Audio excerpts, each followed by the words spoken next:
Hi అండి, నమస్తే. Welcome back to GVB tutorial. మన ఛానల్కు ఫస్ట్ టైం వచ్చినట్లయితే దయచేసి సబ్స్క్రైబ్ చేసుకోండి. ఎందుకంటే మనం ఈ యొక్క psychology topic wise expected bits అని పార్ట్ 1గా చేస్తూ వస్తున్నాము. ఈరోజు పార్ట్ 27 వరకు వచ్చామండి. పెరుగుదల, వికాసం, అదేవిధంగా అవైయక్తిక భేదాలు, మూర్తిమత్వం, శిశు వికాస అధ్యయన పద్ధతులు పూర్తిగా చెప్పుకున్నామండి. అన్ని టాపిక్స్ కూడా మనం ఇప్పుడు తర్వాత అభ్యసనంలో మనకి ఈరోజు చాలా ముఖ్యమైన క్లాసు ఈ యొక్క థారండైక్ యొక్క యత్నదోష సిద్ధాంతం అండి. దీనిపైన ప్రశ్న వచ్చే అవకాశము 99.9% ఉంది కాబట్టి జాగ్రత్తగా వినండి. ఈ యొక్క టాపిక్ని వరుస క్రమంలో ఎక్స్పెక్టెడ్ బిట్స్ నేను ఫ్రేమ్ చేసుకుంటూ పూర్తి కంటెంట్ కూడా నేను మీకు ఎక్స్ప్లెయిన్ చేస్తున్నాను. దయచేసి గమనించగలరు. క్వశ్చన్ నెంబర్ 1, థారండైక్ యత్నదోష సిద్ధాంతమును ఇలా కూడా పిలుస్తారు: సంధాన సిద్ధాంతం, పిల్లి సిద్ధాంతం, 6 రకం సిద్ధాంతం, పరికరాత్మక సిద్ధాంతం. మరి సరైన సమాధానం సంధాన సిద్ధాంతం అని పిలుస్తారండి.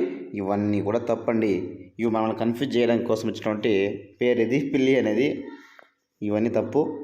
సంధాన సిద్ధాంతం అని పిలుస్తారు. మరి సంధాన సిద్ధాంతం అంటే ఏంటి? సంధానం అంటే ఏంటి? సంధానం అంటే ఏంటండి? ఏంటి సంధానం అంటే కదా క్వశ్చన్. ఇది కూడా ఒక క్వశ్చనే కదా. ఇక్కడ సంధానం అంటే ఏం లేదండి. నేను మీకు నెక్స్ట్ క్వశ్చన్ అంతా వివరిస్తూ వస్తున్నప్పుడు దీని పూర్తి అంశం వస్తుంది.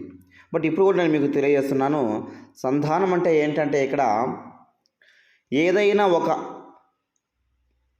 పని మనం చేస్తున్నప్పుడు ప్రయత్నాలు చేయకొలది అంటే ప్రయత్నాల సంఖ్య పెరిగే కొలది దోషాల సంఖ్య తగ్గిపోతూ ఉద్దీపనకు ప్రతిస్పందనకు మధ్య ఖచ్చితమైన సంధానం ఏర్పడి ఆ తరువాత ఆ యొక్క పని ఎటువంటి తప్పులు లేకుండా ఒక ప్రయత్నంలోనే చేయగలుగుతాము. అంటే ఇక్కడ ఉద్దీపనకు ప్రతిస్పందనకు మధ్య సంధానం ఏర్పడుతుంది కాబట్టి దీన్ని సంధాన సిద్ధాంతం అని పిలుస్తున్నామండి. దీని గురించి ఇంకా ఎక్స్ప్లెనేషన్ మనకి వస్తుంది నెక్స్ట్ క్వశ్చన్స్లో, గమనించగలరు. థారండైక్ రచించిన గ్రంథం కానిది అన్నారు. మరి అతను రచించిన గ్రంథాలు మనం తెలుసుకోవాలి కదా. మరి measurement of intelligence, animal intelligence, experimental studies, the psychology of learning, ఈ 3 కూడా అతని యొక్క రచనలే. మనం ఈ యొక్క థారండైక్ని జంతు మనోవిజ్ఞాన శాస్త్రం యొక్క పితామహుడు అని పిలుస్తామండి. జంతు మనోవిజ్ఞాన శాస్త్రం యొక్క పితామహుడు అని ఈ యొక్క థారండైక్ని పిలుస్తాము. ఈ 3 అతని రచనలే. మరి బిహేవియర్ ఆఫ్ ఆర్గనిజం ఎవరిది? బిఎఫ్ స్కిన్నర్ది, గుర్తుంచుకోండి. నెక్స్ట్ క్వశ్చన్, ఈ యొక్క యత్నదోష సిద్ధాంతం, ఈ యొక్క యత్నదోష అభ్యాస ప్రయోగం గురించి సరైన అంశం ఉన్నారండి. ఇక్కడ పైవన్నీ సరైనవి. ఆన్సర్ 5th అండి. మరి దీని గురించి తెలుసుకోవాలి కదా మనము. అందుకే మొత్తం అన్ని విషయాలు ఇక్కడ నేను మీకు చెప్తున్నా. చూడండి, ఈ యొక్క థారండైక్ అనే వ్యక్తి ఏం చేశారంటే ఒక ఫజిల్ బాక్స్ తీసుకున్నారండి. అంటే ఒక పేటికి తీసుకున్నాడు. ఈ పేటికని ఏమని పిలిచారంటే అతను ఫజిల్ బాక్స్ అన్నారు. ఫజిల్ బాక్స్ అని పిలవడం జరిగింది. మరి ఈ యొక్క ఫజిల్ బాక్స్కి బయట ఒక ప్లేట్లో ఫుడ్ పెట్టారండి. అది ఏదైనా కావచ్చు, ఆ ఫుడ్ ఫిష్ కావచ్చు, మాంసం కావచ్చు, అయినా సరే ఫుడ్ పెట్టారు అక్కడ. మరి ఈ యొక్క ఫజిల్ బాక్స్లో ఒక పిల్లిని పెట్టి దీనికి ఒక గేట్ కూడా పెట్టారండి.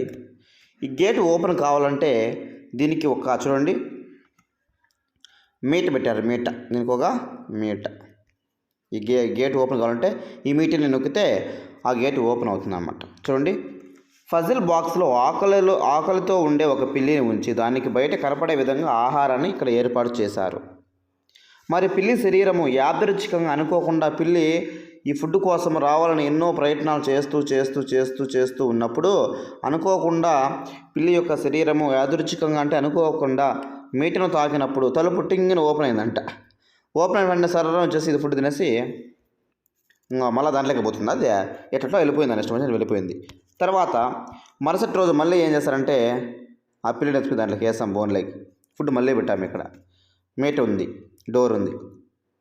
మరుసటి రోజు కూడా ఏం చేస్తుందంటే ఆ పిల్లి ఆకలిగా ఉంది కాబట్టి ఈ ఫుడ్ తినాలనేసి మళ్ళీ వచ్చేదానికి ప్రయత్నం చేస్తుంది. అట్టుపోతుంది, ఇటు పోతుంది, ఎట్లెట్లో ట్రై చేస్తుంది, గేట్లు రావు.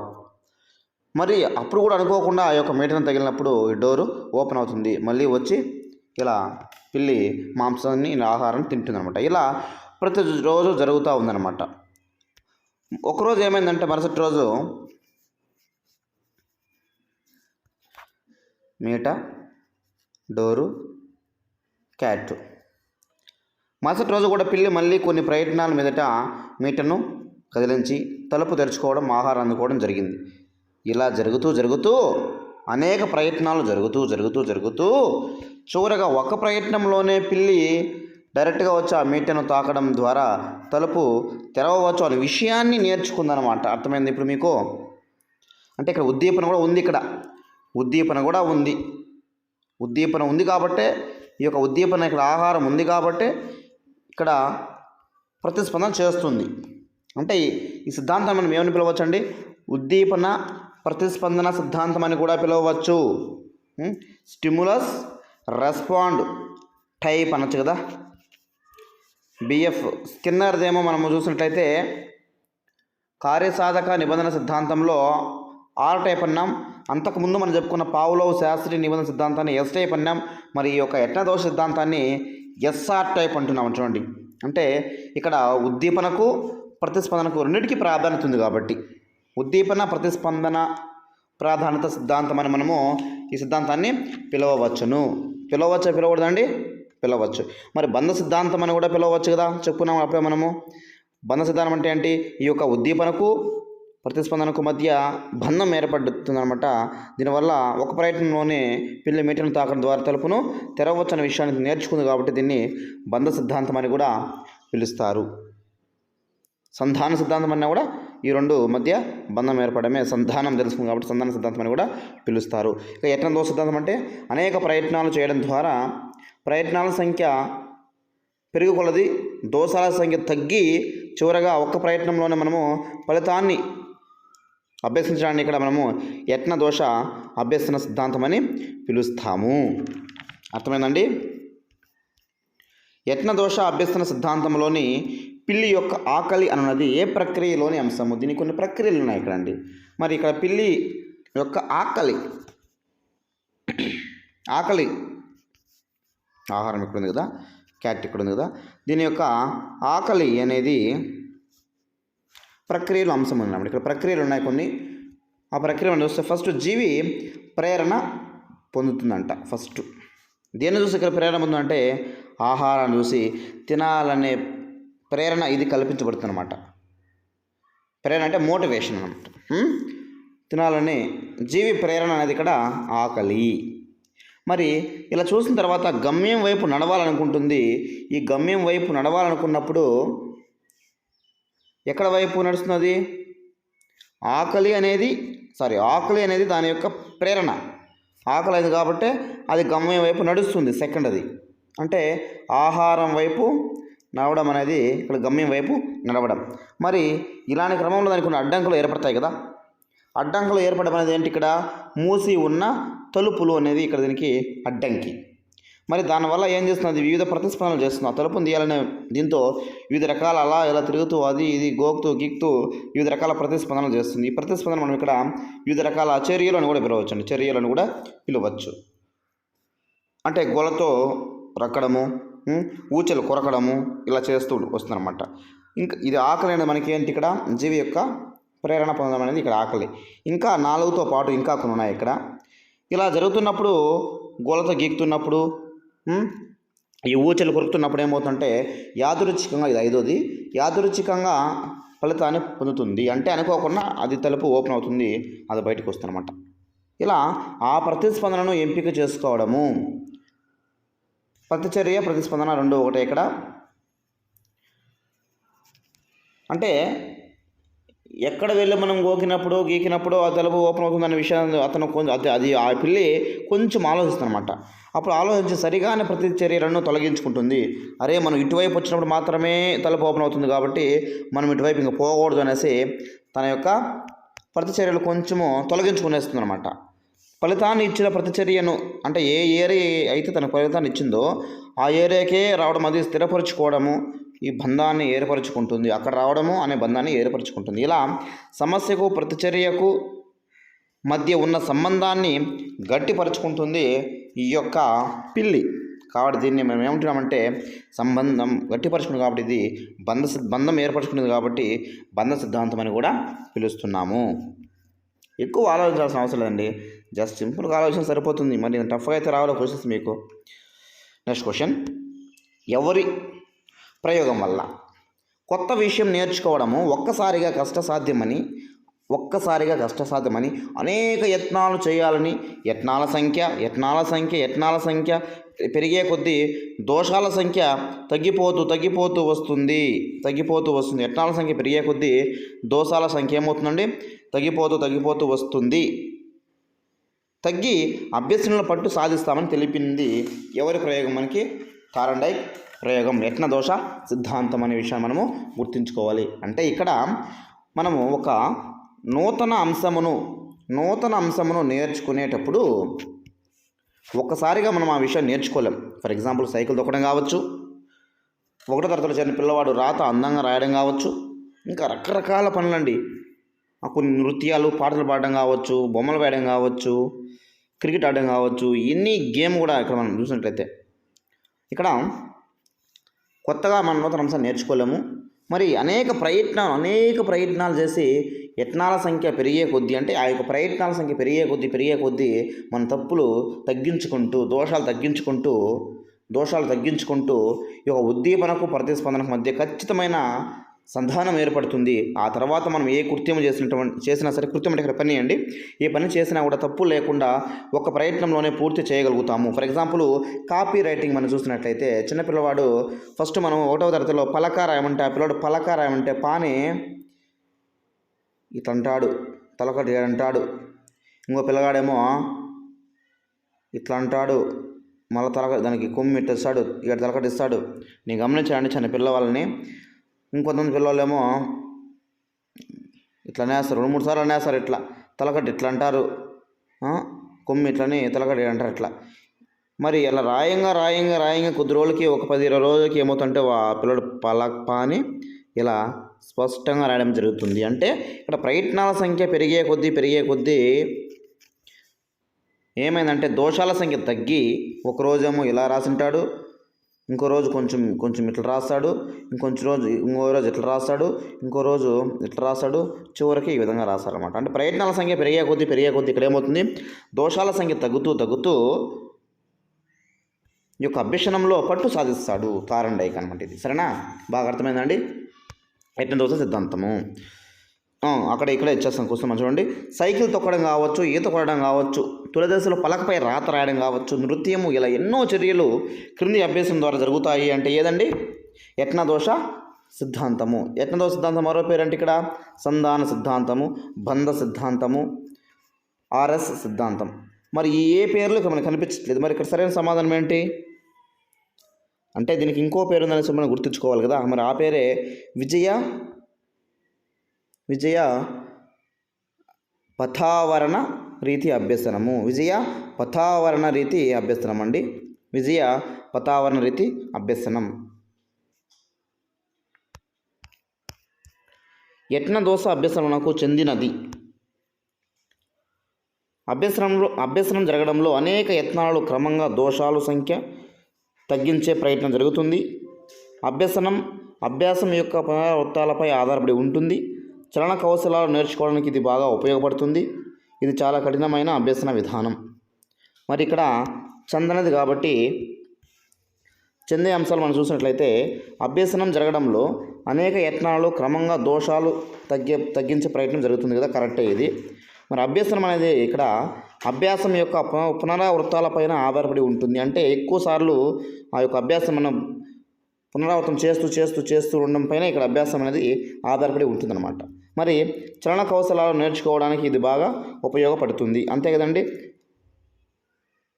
నెక్స్ట్ ఇవన్నీ సరైనవి కాబట్టి సరికాంది ఏమంటే ఇక్కడ ఇది కఠినమైన అభ్యసన విధానం అన్నారండి. ఇది చాలా తప్పు. ఇది చాలా సరళమైనటువంటి అభ్యసన విధానం అనే విషయాన్ని మనము గుర్తుంచుకోవాలి. ఇక్కడ మనం చూసినట్లయితే ఇక్కడ చూడండి, ఇక్కడ విజయ పథావరణ రీతి అభ్యసనం, ఇక్కడ తా పడిపోయింది, ఉన్నీళ్ళు 2 సార్లు తా వచ్చింది. అంటే విజయాన్ని చేరుకోవడం కోసం మనం ఏ రీతిలో ప్రయత్నాలు చేస్తూ పోతామో అనే విషయాన్ని ఇక్కడ తెలియజేస్తుందండి.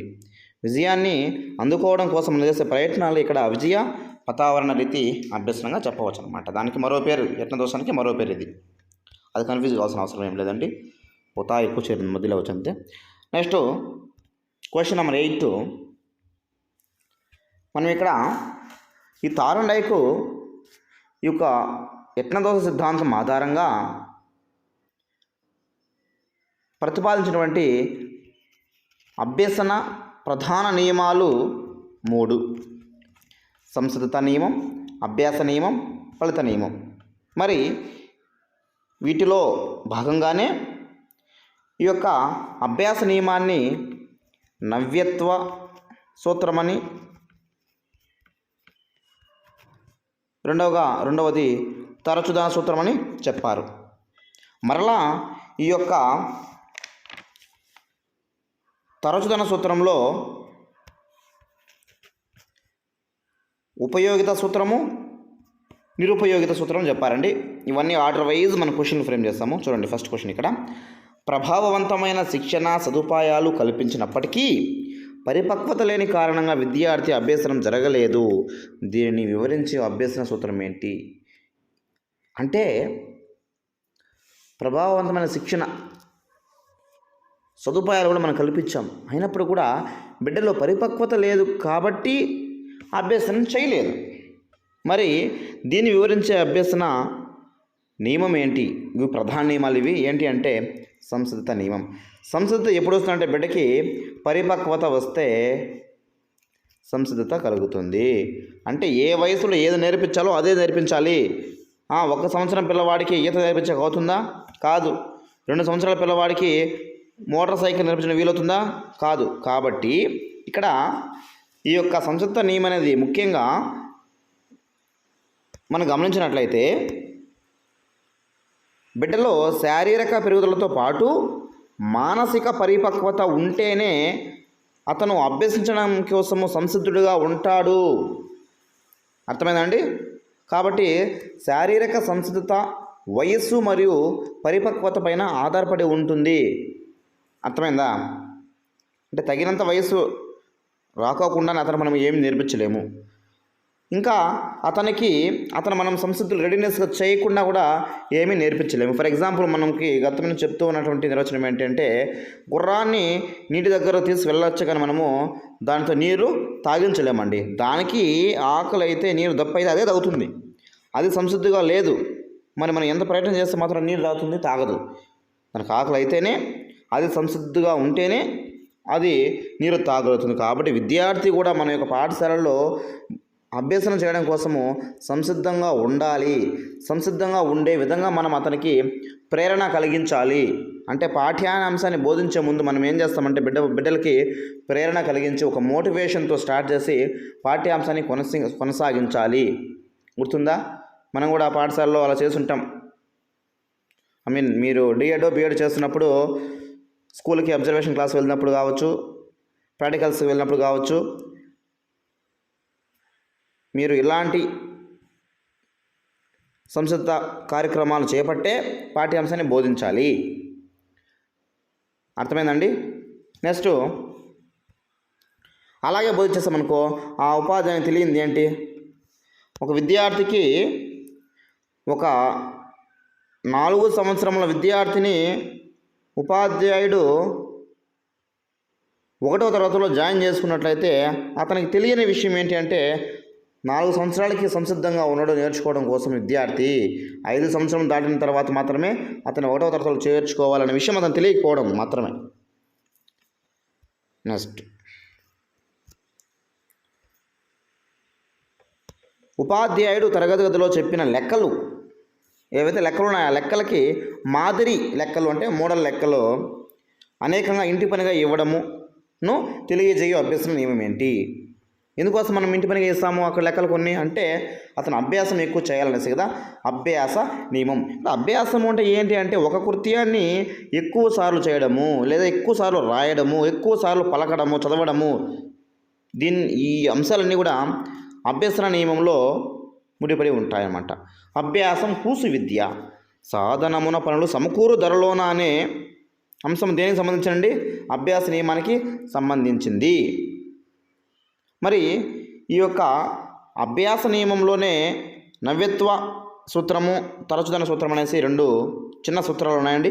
వాటిపైన కూడా ప్రశ్న వస్తే మనం ఎలా చేయొచ్చు చూద్దాం. నెక్స్ట్ క్వశ్చన్, విద్యార్థికి వయసుకు మించిన అంశములు బోధించినప్పుడు రమణ అనే ఉపాధ్యాయునికి ఏ నియమం తెలియనట్టు? అరే వాడు ఒకటో తరగతి పిల్లవాడు రేసా మరి వానికి బాగా ఆహారాలు భిన్నాలు చెప్తే ఏమొస్తాయి? తెలియకుండానే ఫస్ట్ క్లాస్ పిల్లవాడికి నేను భిన్నాలు నేర్పించేస్తా బాగా ఆహారాలు నేర్పించేస్తాను అంటే కుదురుతుందా? ఆ టీచర్ తెలియంది ఏంటి అంటే ఏం తెలియదు ఆ టీచర్కి బిడ్డ నేర్చుకోవడం కోసం మానసికంగా శారీరకంగా కూడా సంసిద్ధతగా లేడు అనే విషయాన్ని మనము తెలుసుకోవాలి. ఈ విషయం అతనికి తెలియదు అన్నమాట. అందుకే మనం ఈ సైకాలజీ చదువుకొని వెళ్ళాలి పాఠం బోధించడానికి కోసం అనేసి మన టెట్లో ఈ యొక్క సైకాలజీ సబ్జెక్ట్ని 30 మార్కులు పెట్టడం జరిగిందనమాట. ఈ టైం పాస్ కోసం ఈ సబ్జెక్ట్ మనం చదువుకోవట్లేదు, గుర్తుంచుకోండి. ఎంత బాగా అయితే మనం సైకాలజీ నేర్చుకుని వెళ్తామో అంత బెస్ట్ టీచర్గా అయ్యే అవకాశం ఉంది. మనకి ట్రై మెథడ్స్లో అన్నీ తెలుసుకున్నప్పుడు కూడా ఈ సైకాలజీ ఉంటేనే ఆ ట్రై మెథడ్స్ని కూడా ఆ యొక్క బోధన పద్ధతులు ఎలా బోధించాలి అనే విషయం కూడా మనము తెలుసుకోవచ్చు అనమాట. విద్యార్థి గురించి తెలుసుకుంటే ఫస్ట్ అభ్యసన చేస్తున్న అంశం అనేది సంతృప్తి కలిగించేలా ఉంటూ కొత్తగా ఉన్నట్లయితే ఆ యొక్క కొత్తదనం వల్ల ఆ అంశం పట్ల ఆసక్తి చూపిస్తారు అని చెప్పేదే ఏ సూత్రము? కొత్త అంటేనే మనకేమి ఇక్కడ నవ్యత్వం కదా, నవ్యత్వ సూత్రం. ఈ నవ్యత్వ సూత్రంలో ఏ సూత్రంలో ఏ చిన్న సూత్రం అండి? అభ్యాస సూత్రంలో అభ్యాస నియమంలో ఏ సూత్రం అనేది 2 ఒకటే అండి. ఇక్కడ అభ్యాస నియమంలో ఈ నవ్యత్వ సూత్రం అనేది తర్వాత తరచుదన సూత్రం అనేది 2 ఉన్నాయని చెప్పుకున్నాం కదా. మరి ఇక్కడ కొత్త అంటే నవ్యత్వ సూత్రము.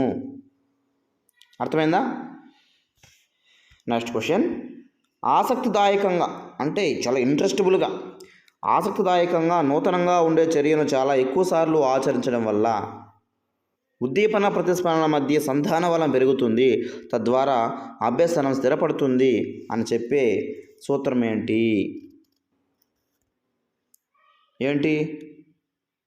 ఎస్, ఇక్కడ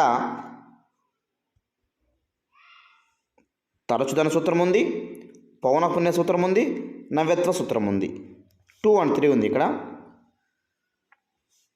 మరి ఇక్కడ సరైన సమాధానం ఏంటి? తరచుదన సూత్రానికే ఇది తప్పు వచ్చింది ఇక్కడ ఆప్షను. తరచుదన సూత్రాన్ని పౌనఃపున్య సూత్రం అని కూడా పిలుస్తారు. కాబట్టి 1 and 2 తరచుదన సూత్రాన్ని ఏమని పిలుస్తారండి? పౌనఃపున్య సూత్రం అని కూడా పిలుస్తారండి. ఇక్కడ సరైన సమాధానము ఆప్షన్ 4 అండి. 1 and 2గా పెట్టుకోండి.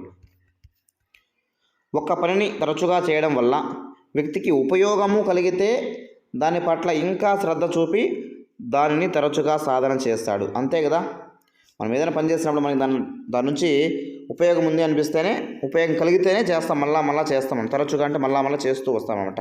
ఇలా చేస్తూ వచ్చినప్పుడు ఏమవుతుంటే అభ్యాసనం పునరావృతం అవుతూ సంధాన బలం పెరుగుతుందన్నమాట. ఇది అభ్యాస నియమము. అభ్యాస నియమంలో మళ్ళీ ఇక్కడ ఏ నియమం ఉన్నారు? ఇక్కడ ఉపయోగిత సూత్రము. చూసారా, డైరెక్ట్ క్వశ్చన్ వస్తే మనకి అభ్యాస నియమం, ఆప్షన్ బట్టి చూస్తే ఉపయోగిత సూత్రము. నెక్స్ట్, ఒక పనిని తరచుగా చేయడం వల్ల వ్యక్తికి ఎలాంటి ఉపయోగము లేకపోతే ఆ పనిని చేయడం వ్యక్తి మానేస్తాడు అని తెలియజేసే సూత్రం ఏంటి అంటే నిరుపయోగిత సూత్రము. నెక్స్ట్, పునఃస్మరణ, పునశ్చరణ, పునరభ్యసనం, అతి అభ్యసనాలను ప్రోత్సహించే నియమం ఏంటి? పునఃస్మరణ అంటే మళ్ళా స్మరించుకోవడం అన్నమాట, గుర్తుంచుకోవడం అన్నమాట. పునశ్చరణ అంటే ఏంటి? మళ్ళా దాన్ని రీకాల్ చేసుకోవడం, అది కూడా 2 ఒకటే. పునరభ్యాసనం అంటే ఏంటి? మళ్ళీ అభ్యసనం చేయడం. అతి అభ్యసనం అంటే ఎక్కువ చదవడం అనమాట. ఇవన్నీ కూడా ఫలిత నియమం కింద అభ్యాస నియమం కిందకే రావడం జరుగుతాయన్నమాట. నెక్స్ట్ క్వశ్చన్, విద్యార్థి గణితంకి సంబంధించిన ఇంటి పనిలో మొదటి 3 లెక్కలు చేయలేకపోయాడు పాపం. సార్ 10 లెక్కలు ఇచ్చాడు, అందులో 1, 2, 3 లెక్కలు టఫ్గా ఉన్నాయనేసి అతను సమాధానం చేయలేకపోయాడు. అయితే తర్వాత ఉన్న లెక్కలు 4, 5, 6, 7, 8 ఈ లెక్కలన్నీ కూడా చాలా సులభంగా ఉన్నాయి, ఆ విద్యార్థి చేయగలిగేవే. అయినప్పటికీ కూడా ఫస్ట్లో 3 సరైన సమాధానం చేయలేకపోయాడు కాబట్టి అతనికి 3 నుంచి ఫలితం రాలా కాబట్టి తర్వాత లెక్కలు అతను కూడా చేయలేకపోయాడు.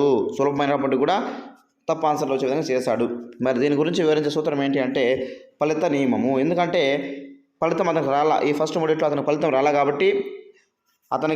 రాలా కాబట్టి తర్వాత ఉన్నటువంటి లెక్కలు అతను చేయలేకపోయాడు. అంటే ఇక్కడ మనం చూసినట్లయితే ఈ థారండైక్ ప్రతిపాదించిన అభ్యసన సూత్రాలు అన్నింటిలో కూడా చాలా ముఖ్యమైనదండి ఈ యొక్క ప్రధానమైనది ఈ యొక్క ఫలిత నియమము. Very very important. ఈ ఫలిత నియమం పైన మనకి చాలాసార్లు ప్రశ్న రావడం అనేది జరిగిందండి, బాగా గుర్తుంచుకోవాలి. వెరీ వెరీ ఇంపార్టెంట్ అండి ఈ యొక్క ఫలిత నియమము. దీనిపైన మనకు ప్రశ్న వచ్చే అవకాశము 100% ఉండొచ్చేమో, చెప్పలేం కదా.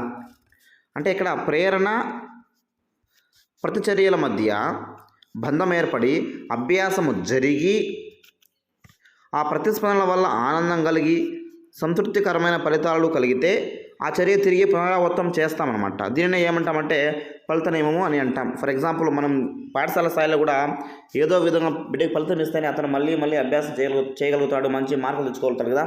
కాబట్టి మనం విద్యార్థికి ఎలా ఫలితాన్ని ఇస్తామంటే ఈ కాలం అయితే పుస్తకాలు, బ్యాగులు, చిక్కీలు, గుడ్లు, జైవిక కిట్ని ఇస్తూ వస్తున్నాము. అది కూడా ఒక రకమైన మోటివేషన్ బిడ్డలకి.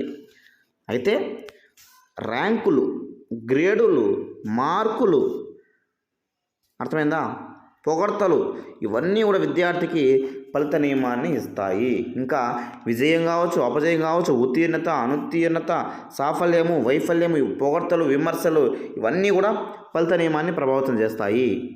కాబట్టి అనుప్రయుక్తం అన్నింటిలో కూడా, అంటే విద్య అనుప్రయుక్తం అన్నింటిలో కూడా ఫలిత నియమం అనేది చాలా ఇమిడి ఉంది. మనము కామన్ చెప్తూ వస్తున్నాం, గతంలో చాలాసార్లు చెప్తూ వస్తారు, మళ్ళీ అది చెప్పుకోవాల్సిన పరిస్థితి మనకు వస్తుందన్నమాట. సక్సెస్ నథింగ్ లైక్ సక్సీడ్ నందు ఇమిడి ఉన్న అభ్యసన నియమం ఏంటి అంటే ఫలిత నియమం అన్నమాట. ఇంకా మనం చూసినట్లయితే విద్యార్థులకు మనము ఉపాధ్యాయులుగా ఇంకా చాలా రకాల బహుమానాలు ఇస్తూ ఉంటాము, ప్రశంసా పత్రాలు ఇస్తూ ఉంటాము. ఇవన్నీ కూడా ఫలిత నియమంలో భాగంగానే మనము చూడాలి. Next question number 17. ఇక్కడ ఈ యొక్క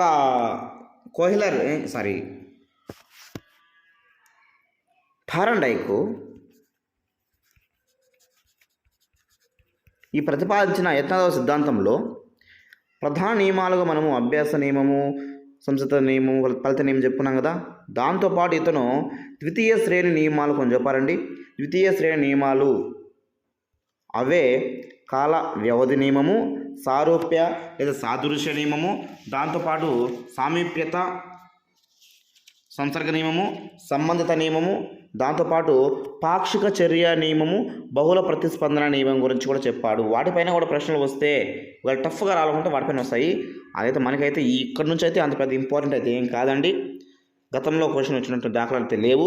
ఒకసారి చూస్తే ఏం పోతుందో చూద్దాం, పర్లేదనేసి చెప్తున్నాను మీకు ఆ విషయాల్ని. మరి విజయవంతంగా పని నిర్వహణకు ఫలితంగా బహుమతి పొందడానికి మధ్య గల అతి తక్కువ కాల వ్యవధిపై అభ్యసన సామర్థ్యం ఆధారపడి ఉంటుంది అని చెప్పే థారండైక్ ద్వితీయ శ్రేణి నియమం ఏంటి అంటే, విజయవంతమైన పని చేస్తే వెంటనే బహుమతి ఇచ్చామనుకోండి, వెంటనే కాలం చూడండి, కాలం గురించి మాట్లాడుతాం ఇక్కడ. వెంటనే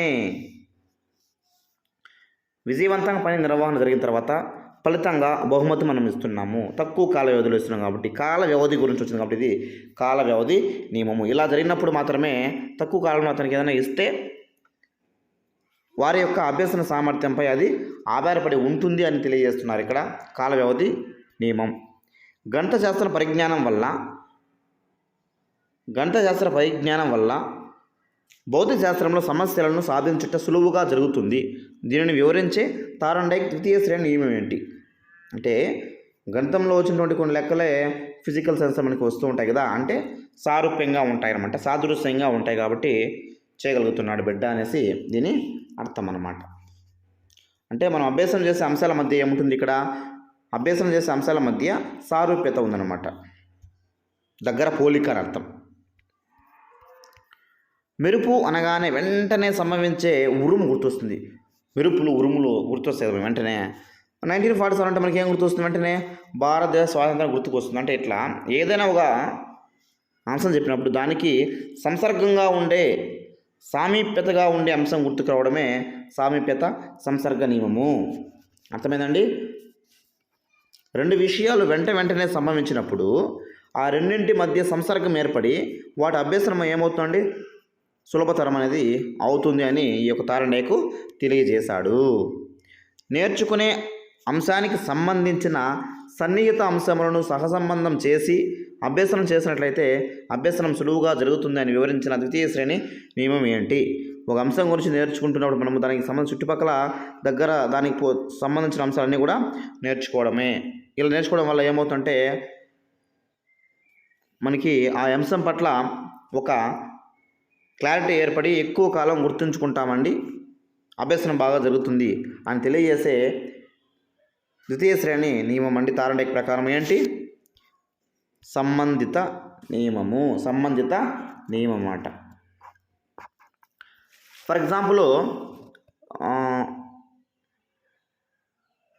ఒకే కాలానికి వివిధ దేశాల్లో వివిధ సమయాలు ఎందుకు ఉంటాయి అని చెప్పేటప్పుడు మనం ఏం చేస్తామంటే ఈ రేఖాంశాల గురించి ఎక్స్ప్లెయిన్ చేసుకుంటూ సూర్యకిరణాలు ఒక రేఖాంశం నుంచి ఇంకో రేఖాంశం దాటుకోవడానికి ఎంత సమయం పడుతుందో చెప్పుకుంటూ దానికి సంబంధించినటువంటి అంశాలన్నీ వివరిస్తాం. కాబట్టి ఆ అంశం అతనికి అభ్యాసం చేయడం చాలా సులభతరం అనేది అవుతుంది. ఇలాంటి అంశాలండి సంబంధిత అంశాలు అంటే. క్వశ్చన్ నెంబర్ 21, తరగతిలో ఉపాధ్యాయుడు అన్ని విషయాలను వివరంగా బోధించిన అప్పటికి కూడా విద్యార్థి కొన్ని విషయాలకు మాత్రమే స్పందిస్తాడండి. చాలా విషయాలు సార్ చెప్తారు కానీ అతనికి విద్యార్థి మాత్రము కొన్ని అంశాలకు మాత్రమే స్పందిస్తాడు అని తెలియజేసే తారండైక్ అనుబంధ నియమం ఏది? ఇక్కడ అనుబంధ నియమం అన్నా ద్వితీయ శ్రేణి నియమం అన్నా రెండవ శ్రేణి అన్నా అంతా ఒకటే అండి. ఏంటి ఇక్కడ పాక్షిక చర్య నియమం. పాక్షికం అంటే ఏంటి, కొంత భాగం మాత్రమే. అన్ని భాగాలు ఉపాధ్యాయులు బోధించినప్పటికీ కొన్ని విషయాలు మాత్రమే అతనికి బాగా గుర్తుంటాయి. ఫర్ ఎగ్జాంపుల్, డిఎస్సిలో అన్ని సబ్జెక్టులు బోధిస్తూ ఉంటారు కదా క్లాసులో టీచర్స్, అయినప్పుడు కూడా విద్యార్థికి ఒక్క సైకాలజీ క్లాస్ వరకే శ్రద్ధగా అవధానంతో విన్నాడు అనుకోండి, అక్కడ పాక్షిక చర్య నియమం అనేది ఈ అంశాన్ని వివరిస్తుంది అనే విషయం మనం గుర్తుంచుకోవాలి. నెక్స్ట్, పుస్తకంలో ఉన్నటువంటి బొమ్మకి చుక్కలు కలుపుకోరమ్మనేసి ఉపాధ్యాయుడు చెప్తాడనమాట. అప్పుడు పిల్లలు చుక్కలు కలుపుకొని ఉపాధ్యాయుడు చెప్పిన పనులు కూడా ఏమైనా ఉంటాయి కదా, రంగులు వేయడం కావచ్చు, పేరు రాయడం కావచ్చు, ఇలాంటివన్నీ నేర్చుకోవడం అనేది ఇక్కడ వీటి గురించి తెలియజేసే తారండైక్ యొక్క రెండవ శ్రేణి నియమాలు ఏంటివి అంటే, బహుళం కదా, ఎక్కువ కదండి. మనం చెప్పింది ఒకటే కానీ అతను నేర్చుకున్నది అనేకం. బహుళ ప్రతిస్పందన అతను మనకు చేశారు కాబట్టి విద్యార్థి బహుళ ప్రతిస్పందన నియమం అని ఇక్కడ సమాధానం మనము ఎంచుకోవాల్సి ఉంటుంది. దాదాపుగా మనకి ఈ యొక్క సిద్ధాంతంలో సంసిద్ధత నియమము, అభ్యాస నియమము, ఫలిత నియమం పైనే ప్రశ్న వస్తుంది. లేదంటే స్టార్టింగ్లో మనం చెప్పుకున్నటువంటి సంధానం అంటే ఏంటి, బంధం అంటే ఏంటి, ఆర్ఎస్ అంటే ఏంటి, ఆ ఉద్దీపన ప్రతిస్పందన ప్రాధాన్యత సిద్ధాంతం అంటే ఏంటి, ఫజిల్ బాక్సు, లేకపోతే ఈ యొక్క తారండైక్ యొక్క రచనలు, వీటిపైన ప్రశ్న వచ్చేస్తుంది. ఈ యొక్క రెండవ శ్రేణి నియమాలపైన ప్రశ్న వస్తే కూడా చేయాల్సినటువంటి స్థితిలో మనం ఉండాలి కాబట్టి ఎక్స్ట్రా అయినా పర్లేదు, నేను మీకు ఈ విషయాలు కూడా క్రోడీకరించి చెప్పడం జరిగిందని భావించండి. ఈ క్లాస్ నచ్చినట్లయితే మన ఛానల్ని సబ్స్క్రైబ్ చేసుకొని ఇదే క్లాసులో ఇంకొంతమందికి అందాలంటే మీరు ఇచ్చే లైకు, కామెంట్, సబ్స్క్రైబ్ మాత్రమే ఇతరుల యొక్క విజయాన్ని కూడా నాంది కాబట్టి వాళ్ళు కూడా సహకరించండి. ఇది కాంపిటేటివ్ ఎగ్జామ్ కాబట్టి నాకు మాత్రమే వస్తే సరిపోతుంది, వేరే వాళ్ళకి నేర్చుకోకపోయినా పర్లేదని మాత్రం అనుకోవద్దండి. ఒకరు మంచి మనం కోరితే మన మంచి ఆటోమేటిక్గా జరుగుతుందన్నమాట. Thanks for watching. మనం నెక్స్ట్ క్లాస్లో మళ్ళీ కలుద్దామండి. అదేవిధంగా మనము ట్రై మెథడ్స్ గురించి కూడా క్లాసులు స్టార్ట్ చేస్తాము. అవి కూడా ప్రతిరోజు మధ్యాహ్నం మనము 12 గంటలకు అప్లోడ్ చేస్తున్నామండి. అవి కూడా ఒకసారి గమనించండి. మంచి మార్కులు తెచ్చుకొని టెట్లో మంచి వెయిటేజ్ తెచ్చుకొని డిఎస్సిలో జాబ్ తెచ్చుకోవాలని ప్రతి ఒక్కరు తెచ్చుకోవాలని మనస్ఫూర్తిగా కోరుకుంటున్నాను. ధన్యవాదాలు.